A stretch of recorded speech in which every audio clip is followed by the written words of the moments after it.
네, 또 한 주 잘 지내셨어요? 이제 이번 학기 마지막 강의 하겠습니다. 은혜 언약 속에 있는 인간인데요.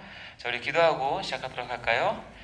하나님 아버지, 참으로 감사드립니다. 한 학기를 눈동자처럼 지켜주시고 이렇게 마지막 강의까지 달려오게 하심을 진심으로 감사드립니다.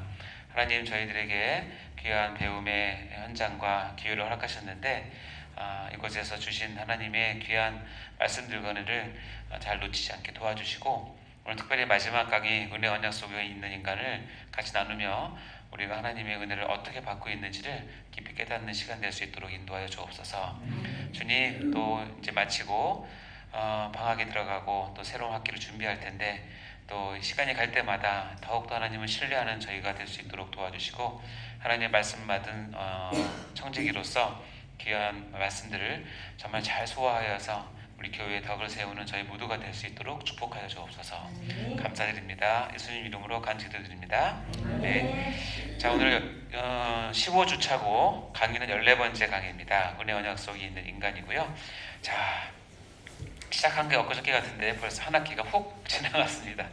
참 세월 참 빠르죠.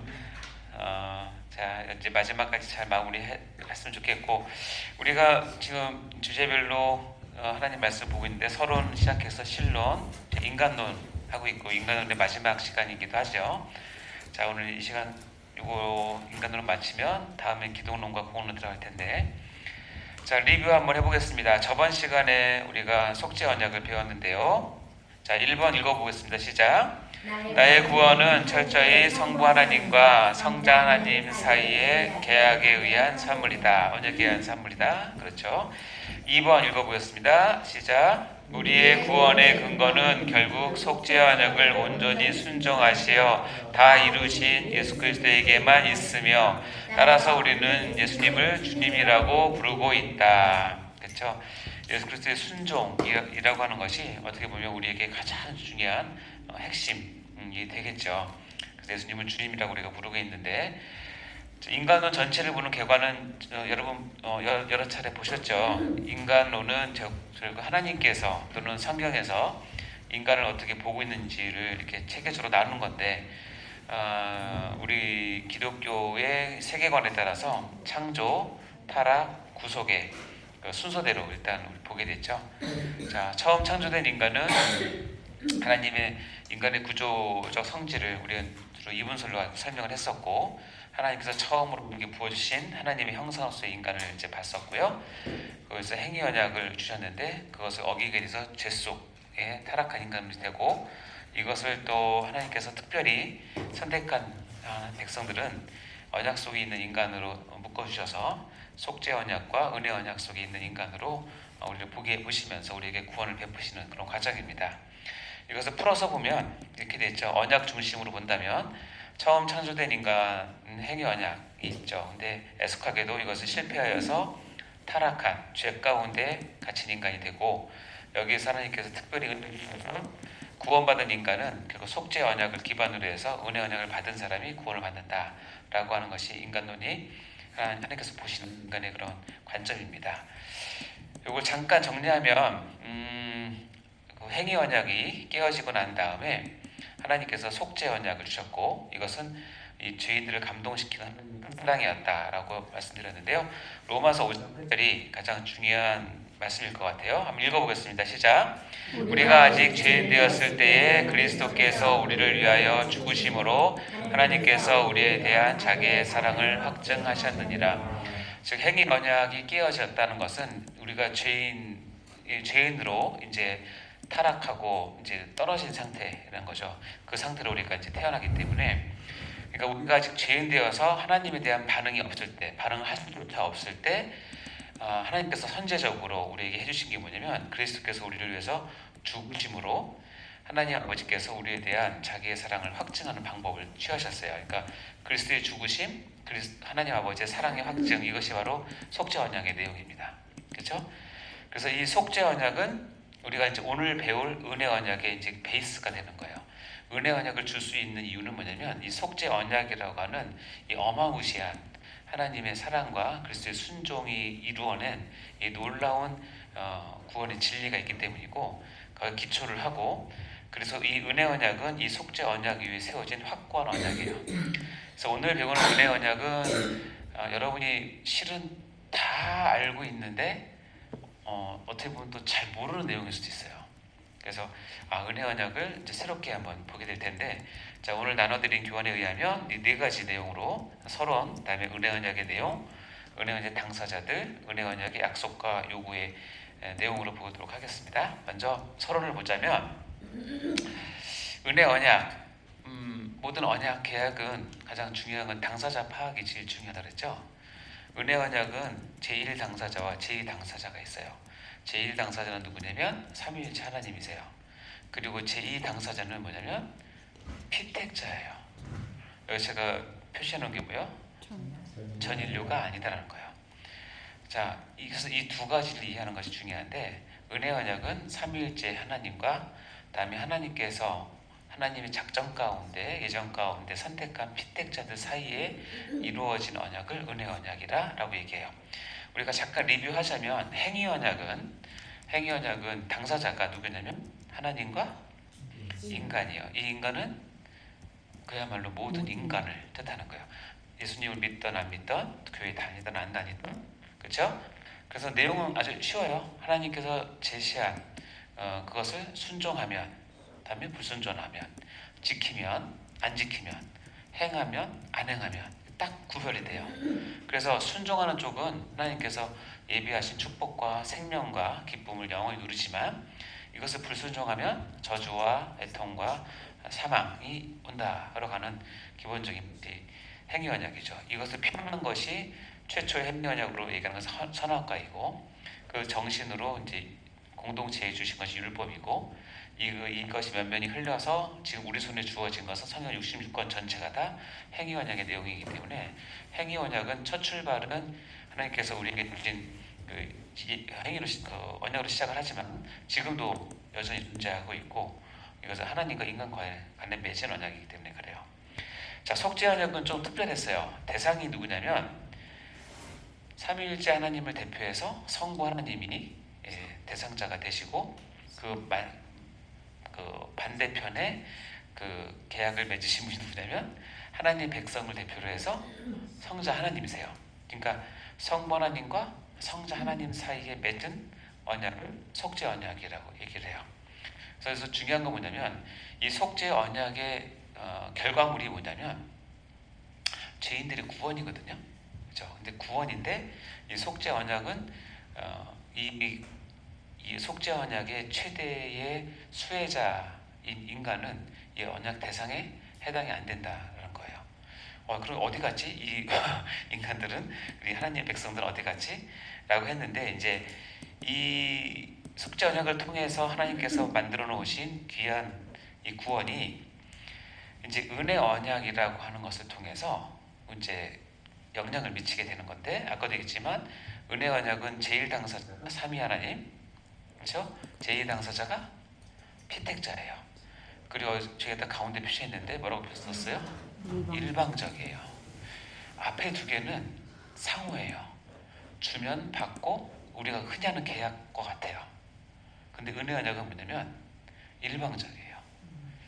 이게 만약에 아주 나쁜 독재자가 일방적으로 하면 너무 싫겠죠.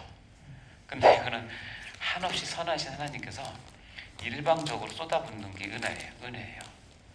그러니까 이 일방적이라는 것이 우리 입장에서 보면 너무나 감사한 것이고, 그것을 어떤 것을 요구하거나 그런 거 아니니까. 자, 은혜 언약의 내용은 뭐냐? 속죄 언약을 토대로 해요. 속죄 언약에서 이루어진 성부 하나님과 성자 하나님, 그리고 성령 하나님께서 우리를 위해서 만드는 최고의 선물인 이 구원을, 은혜 언약은 뭐냐면 죄인에게 구속의 축복을 알리는 언약이에요. 이 구절에서 뭐가 제일 중요한 단어일까요? 알리는. 그렇죠? 저는 굉장히 단순하거든요. 죄인에게 구속을 알리는 언약이다. 뭐가 중요해요? 알리는 중요해요. 왜냐하면 속죄 언약은 천상계 언약이고, 하나님께서 역사 속에 물론 다 이루셨지만 우리와 관계없이 다 이루어진 거예요. 근데 이 이루어진 것이 알려지지 않으면 그 당사자는 몰라요. 그렇죠? 옛날에 실제로 그랬대요. 필리핀 어떤 한 섬에서 태평양 전쟁이 끝난 후 몇십 년 후에 일본군이 발견됐어요. 일본군이 쫓겨가서 그 조그만 섬에 들어가서 야자나무 따먹고 코코넛 따먹고 하면서 아직도 전쟁 중인 줄 알고 몇십 년 동안 거기 있는 거예요. 총 들고 버티는 거지. 그래서 발견이 됐어. 저기서 뭐 하시냐? 그랬더니 자기는 일본 군인이라는 거예요. 뭐 하냐? 전쟁 끝난 지가 언젠데. 그러니까 이 일본 군인은 전쟁이 끝났다는 것을 아무도 알려주지 않았기 때문에 아직도 뭐예요? 군인으로 전쟁을 하고 있는 거예요. 주님께서 하나님께서 우리에게 구원을 하셨어요. 그리고 구원을 이루셨어요. 완벽한 구원이에요. 그것은 우리 누구나 다 이것을 받으면 정말 큰 복음의 복된 소식인데도 불구하고 이게 뭐 하시냐면 알려지지 않으면 아무 소용이 없다는 거예요. 여러분도 마찬가지 아니에요?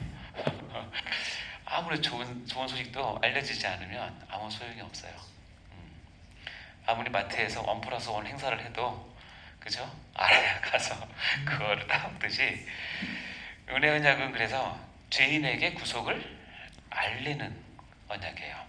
근데 알리는데 아까 되겠죠? 일방적으로 하는데 자, 속죄 언약의 핵심을 다시 한번 체크해 보자면 죄인의 구원을 어떻게 이룰 것인가를 보는 것이 속죄 언약이었어요. 그래서 구원 최대의 수혜자인 인간은 배제하고 성부 하나님과 성자 하나님 두 분께서 속죄를 이루셨다고 그랬죠? 그 이루신 것이 우리가 예를 들었는데 메인 디시에 이 가장 맛있는 스테이크를 만드는 레시피를 우리가 저번 시간에 배웠어요. 그래서 특히 말씀을 맡은 사역자들 또 교회를 담당할 여러분, 부서를 맡은 여러분들은 최소한 우리의 구원이 어떻게 이렇게 성경에서 어떻게 이것이 만들어졌는지에 대한 레시피를 반드시 알고 계셔야 돼요. 그냥 구원은 그냥 간단한 거로 가고 얘기하시면 절대 안 되고 물론 설명하는 건 나이에 따라서 여러분 다를 수 있지만 그 저번 시간에 배웠던 내용도 여러분 반드시 숙지하셔야 됩니다. 자, 은혜 언약을 이제 들어갈 때 은혜가 무엇인지 은혜가 무엇이냐 좀 읽어볼까요? 밑에 값없이 의롭다 함을 얻도록 하시는 하나님의 선하신 뜻이에요. 그러니까 의롭다 하심을 얻게 하는 거예요. 그러니까 우리가 구원을 다른 말로 하면 하나님이 의롭다라고 얘기해 주는 것을 구원이라고 얘기하는데 그 앞에 뭐라고 되어 있어요? 값없이라고 되어 있어요. 값없이 의롭다함을 얻게 했기 때문에 이거를 우리가 어떤 용어로 쓰냐면 은혜라고 얘기를 한다는 거예요. 그렇죠? 값없이란 뜻이 뭐냐? 영어로 따지면 그야말로 freely예요. freely. 뜻이 뭐예요? 여러분이 가장 좋아하는 거 공짜로. 한국 사람은 공짜로면 모두 마셔요? 형제부터 마시죠? 은혜는 값없이에요. freely. 값없이 어렵다 하심을 얻는 것이 은혜인데 많은 사람들이 이 은혜라는 단어를 하도 교회에서 너무 많이 쓰고 말끝마다 은혜를 얘기를 하니까 이 값없이라는 거를 어떻게 착각하냐면 값어치가 없다라고 착각하는 게 문제예요. 왜 값없이란 말을 왜 썼을까요? 그렇죠. 이것은 갚을 수 없기 때문에 그렇게 얘기를 한 거예요. 이 값없이라는 뜻은 너희가 그것을 치러낼 능력이 안 되기 때문에 그렇게 얘기를 하는 거죠. 근데 우리가 은혜를 자꾸 이제 값어치 없는 것으로 그래서 구원을 너무 쉽게 얻고 쉽게 알고 뭐 쉽게 내가 받았다고 생각을 하면 이제 구원에 대한 오해가 생기기 시작하는 거예요. 구원 더 귀한 게 많다고 생각을 하고 구원은 내가 언제든지 주었다 놨다 할 수 있다고 생각을 하고 구원은 그야말로 값없이 받았으니까 나에게 별 값어치가 없고 언제든지 내가 취할 수 있을 거라고 생각을 하죠. 그렇게 취급하시면 절대 안 됩니다. 왜냐하면 우리 전에 속죄하면서 봤지만 그것을 하기 위해서 성자 예수님은 하나님의 모든 요구사항을 완벽하게 순종하셨어요. 피 흘리시고 돌아가실 때까지. 여러분이 이 부분을 오해하고 하나님 앞에 가서 하나님 저 왔어요. 구원 주세요 하고 이렇게 손을 내밀면 구원을 주세요. 어떻게 주신다 그랬죠? 예, 땡그랑 하고 1원짜리 9개 주실 거예요. 이게 무슨 의미냐면 구원이 우리 농담으로 10원에서 1원 뺀 게 구원이 절대 아니라는 거예요. 그래서 이 은혜라는 단어가 성경에서는 정말 귀하게 쓰인 단어인데 그 부분에 대한 깊이가 우리가 만약에 놓치게 되면 은혜의 언약을 놓치게 된다는 거예요. 자, 은혜는 값없이에요. 로마서 3장 24절 읽어볼까요? 시작. 그리스도 예수 안에 있는 속량으로 말미암아 하나님의 은혜로 값없이 의롭다 하심을 얻은 자 되었느니라. 값없이 의롭다 하심을 어떻게 했냐면 속량으로 말미암아 값없이 의롭다 하심을 얻은 자 되었다라고 얘기를 하는 겁니다. 왜냐하면 이 속량이라고 하는 것은 그 값을 우리가 치러낼 수가 없기 때문에 그렇겠죠. 저희 병원에서 쓰고 있는 기구 중에서 내시경이라는 기구가 있어요. 기구가 한 세트가 좋은 차를 타고 다니시는 분 차값보다 훨씬 비싸요. 근데 이제 초등학교 학생이 와서 이게 내시경이 기니까 이게 줄넘기인 줄 알고 그래서 줄넘기를 했어요. 그래서 알았지 줄넘기라고 2단 뛰기, 3단 뛰기. 그랬더니 어떻게 되냐면 내시경이 완전히 망가졌겠죠? 예. 자, 그러면 내가 그걸 발견했어요. 그러면 내가 그 아이를 불러다가 내시경 값을 요구할 수 있어요, 없어요? 아이한테 돈 달라 그래요? 아니, 요거는 할 수 있죠. 요거는 할 수 있죠. 근데 못 알아듣겠죠? 왜냐면 내가 걔한테는 얘기를 하지 않아요. 할 필요도 없어요. 왜냐면 능력이 안 되니까. 그럼 어떻게 얘기하죠? 엄마 데리고 오라고. 부모님 데려오라고 얘기하죠. 부모님께 얘기하겠죠. 마찬가지로 그 아이한테 그 값을 요구할 수 없는 이유는 뭐냐면 아이 자체는 그것을 갚을 능력도 없고 내시경이 얼마나 귀한 건지를 모르기 때문에 그렇죠. 이거를 이렇게 표현했어요. 시편 49편에 보면 이렇게 얘기합니다. 읽어볼까요? 시작. 아무도 자기의 형제를 구원하지 못하며 그를 위한 속절을 하나님께 바치지도 못할 것은 그들의 생명을 속량하는 값이 너무 엄청나서 영원히 마련하지 못할 것임이로다. 성경에 이런 구절이 있어요.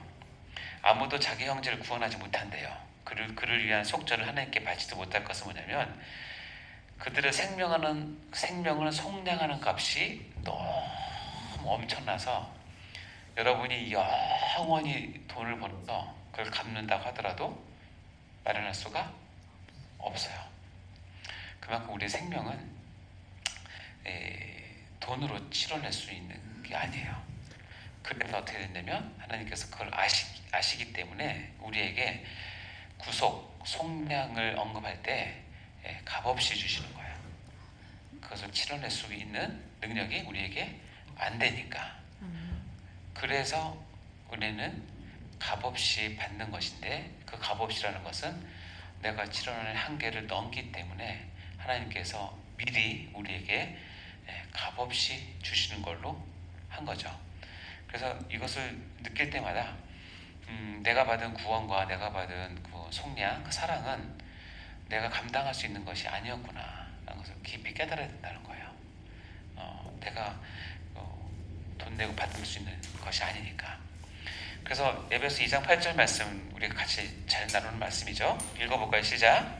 너희는 그 은혜를 인하여 믿음으로 말미암아 구원을 받았으니 이것은 너에게서 난 것이 아니요 하나님의 선물이다. 그래서 표시된 이 네 가지 단어는 동일한 의미, 동일한 무게, 동일한 방향을 색깔을 나타내는 거예요. 은혜, 믿음, 구원, 선물이에요. 그래서 은혜는 값없이 받는 것이고 믿음도 값없이 받는 것이고 구원도 값없이 받는 것이고 그래서 하나님 선물로 주신 거예요. 우리가 돈을 내고 마땅히 우리가 합당하게 치러내서 받는 것이 절대 될 수가 없다. 왜냐하면 내 죄를 속하는 값은 내가 치러낼 수 있는 상황이 안 된다. 그래서 이 네 가지는 너무너무 중요한 구절이고 우리가 은혜와 믿음을 그리고 구원을 생각할 때마다 생각해야 될 네 가지 단어입니다. 자, 이제 이게 은혜에 대한 전반적인 이제 서론을 잡혔다면 자, 은혜 언약의 내용을 볼게요. 자, 우리가 당사자가 제1당사자, 제2당사자가 있고 삼위 하나님께서 피택자에게 일방적으로 주시는 것이 은혜 언약이란 거예요. 이것은 그냥 하나님의 절대적인 사랑과 주권이에요.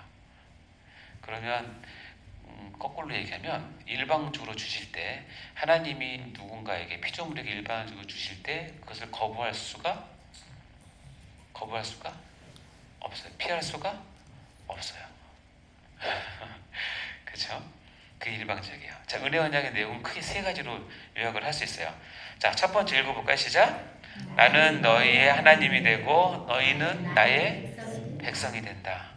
이 구절은 이제 계속 보겠지만 성경을 관통하는 굉장히 중요한 구절이에요. 이것이 나올 때마다 은혜 언약을 생각하시면 돼요. 그리고 이 은혜 언약은 마음에 새기는 새 언약이다. 그리고 세 번째, 이 은혜 언약에 동참된 사람들은 여호와는 나의 하나님이라는 기쁨을 감격을 누리게 된다라고 이 세 가지가 은혜 언약의 내용입니다. 자, 하나씩 볼게요. 나는 너희의 하나님이 되고 너희는 나의 백성이 된다. 이게 하나님의 본심이에요.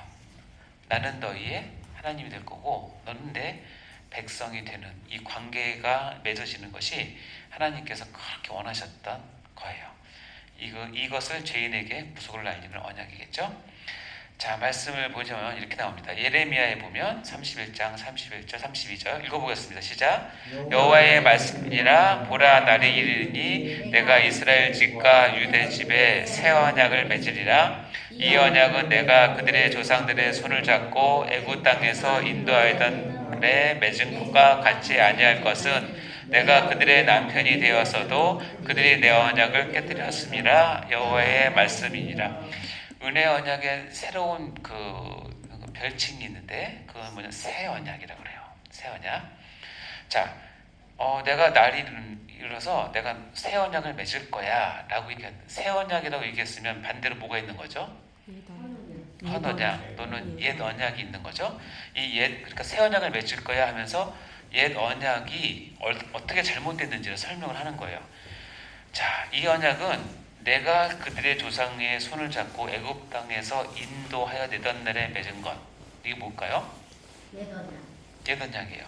우리가 옛 언약은 행위 언약으로 본다면 조상 애굽 땅에서 인도해 내던 날에 맺은 언약이 율법이죠. 그러니까 그 율법과 같이 한다는 거예요.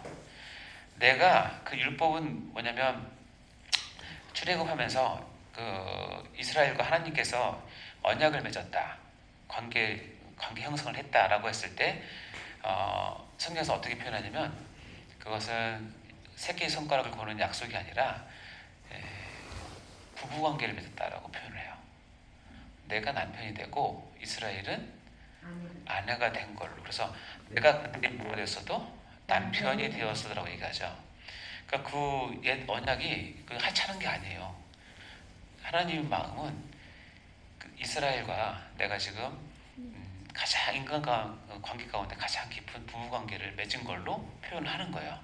근데 애석하게도 그 관계를 그들이 깨뜨렸다는 거예요. 어떻게? 불순종함으로, 죄를 저지름으로 깨뜨렸다는 거예요. 그래서 옛 언약은 내가 그들을 너무 사랑해서 정말 온 지구상에 어떤 족속도 이런 관계를 맺은 적이 없는데 내가 그들과 관계를 맺고 성막을 짓게 함으로 너희들이 모여 사는 그곳에 하나님께서 친히 임재해서 들어가서 같이 살았잖아요. 그게 부부관계잖아요. 그렇게 했는데도 그들의 내 언약을 깼어요. 근데 거기서 그냥 하나님 버려두지 않고 뭘 맺었냐면 새 언약을 맺었다는 거예요. 이 새 언약이 뭐냐면 은혜 언약을 얘기하는 거예요. 자, 그러면 그 내용이 뭐냐? 예레미야 32장 보면 그들은 내 백성이 되겠고 나는 그들의 하나님이 될 것이야. 이 구절은 여러분 항상 기억해 두세요. 이 구절이 뭐냐면 복음의 핵심이고 복음을 풀어서 한 얘기예요. 그리고 이것은 하나님의 가장 마음 깊숙이 있는 본심이에요. 우리를 나는 그들은 내 백성이 됐고 나는 너희 하나님이 될 거야 라고 하는 것이 하나님이 우리를 향한 사랑의 고백이기도 하면서 본심이에요.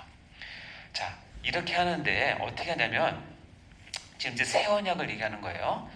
내가 그들에게 한 마음과 한 길을 주어서 자기들과 자기 후손의 복을 위하여 항상 나를 경외하게 하고요. 내가 한 마음을 주고 그들이 나를 경외하게 하고, 그 밑에 봐요. 내가 그들에게 복을 주기 위하여 그들을 떠나지 아니하리라 하는 영원한 언약을 그들과 세웠어요. 자, 은혜 언약은 아까나 새 언약이라고 얘기했고, 또 하나의 별칭은 뭐냐면 영원한 언약이에요. 영원한 언약은 뭐냐면 내가 그들에게 복을 주기 위해서 하나님이 그들을 떠나지 않겠다는 거예요. 행위 언약은 불순종하면 언제든지 하나님께서 저주를 내시고 관계를 단절해요. 근데 이 은혜 언약은 뭐냐면 왠지 우리 입장에서는 상상할 수 없는 건데, 내가 너를 복 주기 위해서 난 너 안 떠날 거야 라고 얘기하는 거예요. 안 떠날 거야. 그게 영원한 언약인데, 그걸 세우고 그 다음 말이 참 더 감동스러운데, 나를 경외함을 그들의 마음에 두어서 나를 떠나지 않게 하고, 나도 안 떠나겠지만 너희도 안 떠나게 만들 거야 하는 거예요. 여러분이 누군가에게 이런 사랑을 받는다면 어떻게 생각하시겠어요? 스토킹이라고 생각하실 겁니까? 이런 말씀은 정말 불경건한데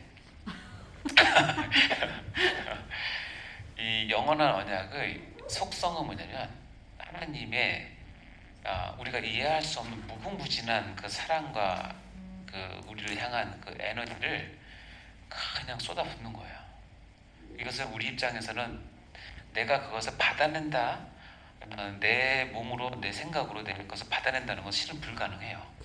왜냐면 내용 자체가 어마어마한 거예요.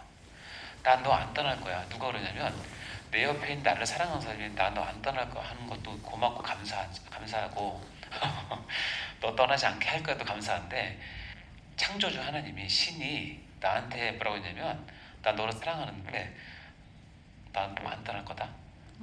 그리고 너 마음을 내가 두어서 너 나를 안 떠나게 만들 거야 이렇게 얘기하는 거예요. 대단하지 않습니까? 그 영원한 언약이라고 별칭을 지어서 이건 영원한 거예요.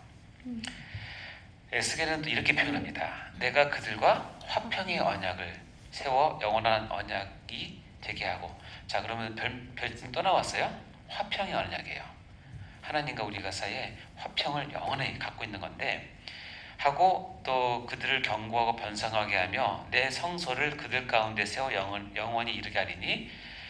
그럼 어떻게 안 떠나느냐? 방식이 뭐냐면 내 처소가 그들 가운데 있게 함으로 안 떠날 거라는 거예요. 내 처소가 그들 가운데 있게 해서 뭘 만드냐면 나는 그들의 하나님이 되고 그들은 내 백성이 되게 할 거야. 이게 복음의 핵심이에요. 어떻게 하냐면 나에게, 우리 공동체에 아니면 내 개인에게도 마찬가지인데, 하나님의 처소가 우리 가운데 들어오시는 거예요. 일방적으로 들어와서 우리 가운데 거하게 하심으로 나는 너희 하나님이 되고 너희는 내 백성이 되게 만들 거야 라는 것이 화평의 언약이고 영원한 언약이에요. 이렇게 이 선지자를 통해서 은혜 언약을 예언하셨던 그분께서 이것을 이루기 위해서 하신 게 뭐냐면 우리가 저번에 배운 성육신이에요. 그래서 그분이 직접 하나님이 오셨어요. 그 표현이 요한복음 1장 14절에 기가 막히게 표현되어 있죠. 읽어볼까요? 시작. 말씀이 육신이 되어 우리 가운데 거하심에 우리가 그의 영광을 보니 아버지의 독생자의 영광이요 은혜와 진리가 충만하더라. 여기 말씀이 육신이 되어, 그렇죠? 성육신 돼서 우리 가운데 뭐 하심에? 거하심에. 이게 아까 에스겔에서 나온 내 처소가 그들 가운데 있을 것을 성취한 거예요. 하나님이 그분이 육신이 돼서 우리 가운데 거하신다. 이 거하신다라고 하는 말이 뭐냐면 장막을 친다라는 단어예요. 이 장막을 친다라는 단어는 구약에서 말하는 성막을 친다, 성전을 만들다 할 때 단어랑 같은 단어예요. 그분이 우리 가운데 장막을 치고 거하시는 거예요. 우리 가운데 오시는 거예요. 그래서 우리가 출애굽할 때 우리 그때 사진에서 봤지만 이스라엘 백성이 사방 가운데 있을 때 그 가운데 하나님께서 성막을 세우시고 그 가운데 낮에는 구름 기둥, 밤에는 불 기둥으로 본인의 임재를 드러내시잖아요. 임재를 표현할 뿐 아니라 실제로 하나님은 거기에 오셨다라고 거하신다고 얘기하세요. 이것이 뭐냐면 이제 공간적으로는 뭐요? 큰 빈 광야에 이스라엘 백성들이 공동체가 쫙 있고 그 가운데 하나님께서 딱 거하시는 그 장면이 어떻게 보면 더 완성이 되고 완성이 돼서 예수 그리스도께서 육신이 돼서 우리 가운데 오시는 것을 예표하는 거예요. 그리고 이것이 어떻게 완성이 되냐면 고린도후서 6장에 가면 하나님의 성전과 우상이 어찌 일치되래요? 우리는 살아계신 하나님의 성전이다. 우리는 하나님의 성전이에요. 물론 교회를 얘기하기도 하지만 개인도 되겠죠. 이와 같이 하나님께서 이르시되 내가 그들 가운데 뭐하며? 거하며 두루 행하여 나는 그들의 하나님이 되고 그들은 나의 백성이 되리라. 은혜 언약의 내용이죠. 그렇죠? 그러므로 너희는 그들 중에 나와 따로 있고 부정것을 만들지 말라. 내가 너희를 영접하여 너희에게 아버지가 되고 너희는 내게 자녀가 되리라. 이것이 은혜 언약의 핵심이에요. 내가 진짜 너희 가운데 가서 너희는 내가 너희 아버지 되고 너희는 내 자녀가 되게 하는 것. 이것이 은혜 언약의 핵심입니다. 이렇게 해서 신약의 교회가 탄생이 됐고 저와 여러분이 예수를 믿음으로 말미암아 하나님의 영이 우리 가운데 거하는 거예요. 그래서 성전이 된 거죠. 그래서 은혜 언약이 완성이 된 거예요. 이것은 언제까지냐? 요한계시록에 의하면 영원이에요. 요한계시록 21장 읽어볼까? 시작. 내가 들으니 보좌에서 큰 음성이 나서 이르되 보라 하나님의 장막이 사람들과 함께 있음에 하나님이 그들과 함께 계시리니 그들은 하나님의 백성이 되고 하나님은 친히 그들과 함께 계셔서 모든 눈물을 그 눈에서 닦아주시니 다시는 사망이 없고 애통하는 것이나 곡하는 것이나 아픈 것이 다시 있지 아니하리니 처음 것들이 다 지나갔음이로라. 장막이 사람들과 함께 있음에 이것이 아까 요한복음에서 말한 내가 그들 가운데 거한다고 했던 장막을 친다라고 하는 단어와 같은 거예요. 그래서 그들과 함께 있고 그들은 하나님의 백성이 되고 하나님은 친히 그들과 함께 계신다. 은혜 언약의 핵심 내용이죠. 이것을 통해서 은혜 언약은 결국은 뭐냐면 하나님께서 구원을 완성해서 우리에게 다가오신 일방적으로 주시는데 그냥 알려주시는 정도가 아니라 엄밀히 말하면 아예 들어와 계시는 거예요. 그것을 은혜 언약이라고 얘기합니다. 그것을 통해서 저와 여러분이 하나님의 자녀의 진짜 맛을 이제 보기 시작하는 겁니다. 자, 다음 거 이 강에서 보도록 하겠습니다.